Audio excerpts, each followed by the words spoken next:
السلام علیکم viewers, welcome ہے آپ کا ہمارے یوٹیوب چینل نالج گیپ میں۔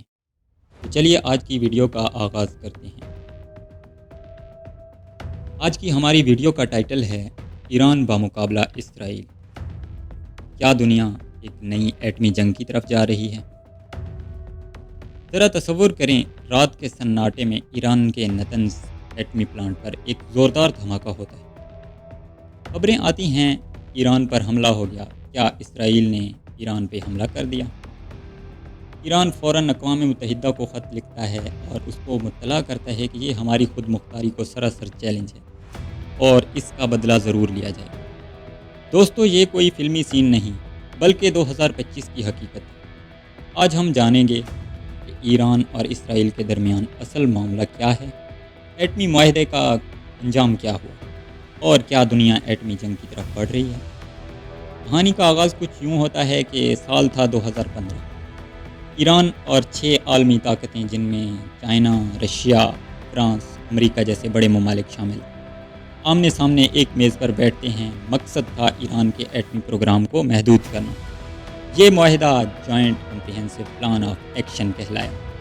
ایران نے وعدہ کیا کہ وہ یورینیم کی انریچمنٹ کو کم کرے گا، یعنی اتنی حد تک نہیں بڑھے گا کہ وہ ایٹمی بم بنا سکے۔ دنیا نے اس کے بدلے میں ایران پر سے معاشی پابندیاں ہٹانے کا وعدہ کیا، لیکن 2018 میں جیسے ہی ڈونلڈ ٹرمپ کی حکومت آئی تو ڈونلڈ ٹرمپ نے امریکہ کو اس معاہدے سے دستبردار کیا۔ اس کے بعد اعتبار معاہدے اور سفارتکاری کا توازن بگڑ گیا۔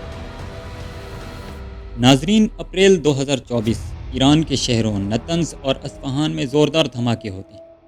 یہ عام بم دھماکے نہیں تھے، یہ ایران کے نیوکلیئر مراکز کو نشانہ بنانے کی کوشش تھی۔ مغربی میڈیا، ماہرین اور خفیہ رپورٹس کے مطابق ان دھماکوں کے پیچھے اسرائیلی خفیہ ایجنسی موساد ہی کا ہاتھ تھا۔ ایران نے اسے جارحیت قرار دیا اور اقوام متحدہ کو خبردار کیا کہ ہم اپنے دفاع کے لیے کسی بھی حد تک جا سکتے ہیں۔ یہ کوئی الزام نہیں بلکہ ممکنہ جنگ کا اشارہ ہے۔ ناظرین، ایران پر تو آئے دن ہی ایٹمی پروگرام کے الزامات لگتے رہے ہیں، مگر کیا اسرائیل خود ایٹمی طاقت نہیں ہے؟ دنیا کے معروف ادارے stock home international peace research انسٹی ٹیوٹ کے مطابق اسرائیل کے پاس 80 سے زائد ایٹمی وار ہیڈز یعنی کہ ہتھیار موجود ہیں۔ دلچسپ بات یہ ہے کہ اسرائیل نے کبھی بھی NPT یعنی نیوکلیئر نان پرولیفریشن ٹریٹی پر دستخط ہی نہیں کیے، جبکہ ایران نے صرف NPT پر دستخط ہی نہیں بلکہ اس کے نیوکلیئر سائٹس پر انٹرنیشنل اٹامک انرجی ایجنسی کی نگرانی بھی ہوتی ہے۔ تو سوال یہ ہے کہ دنیا ایران پر ہی کیوں چیختی رہتی ہے مگر اسرائیل پر خاموش کیوں ہے؟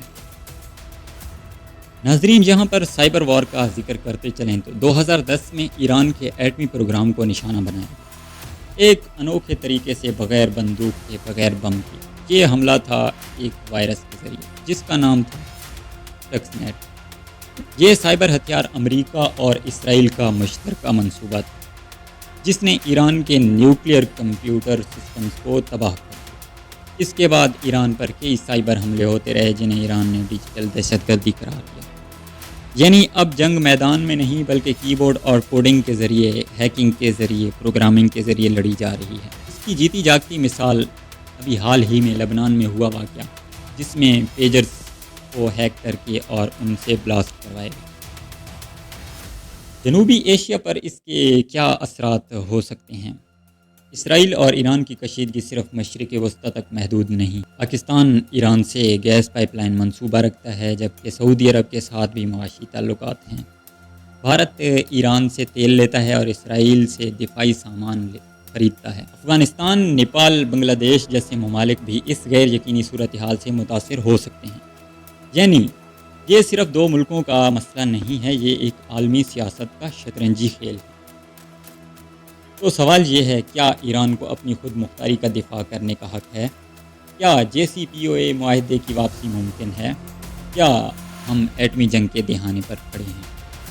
فیصلہ آپ کا ہے، اپنی رائے کومنٹس میں ضرور بتائیے، کیونکہ اگر یہ آگ پھیلی تو شاید کوئی ملک بھی اس سے محفوظ نہ رہ سکے۔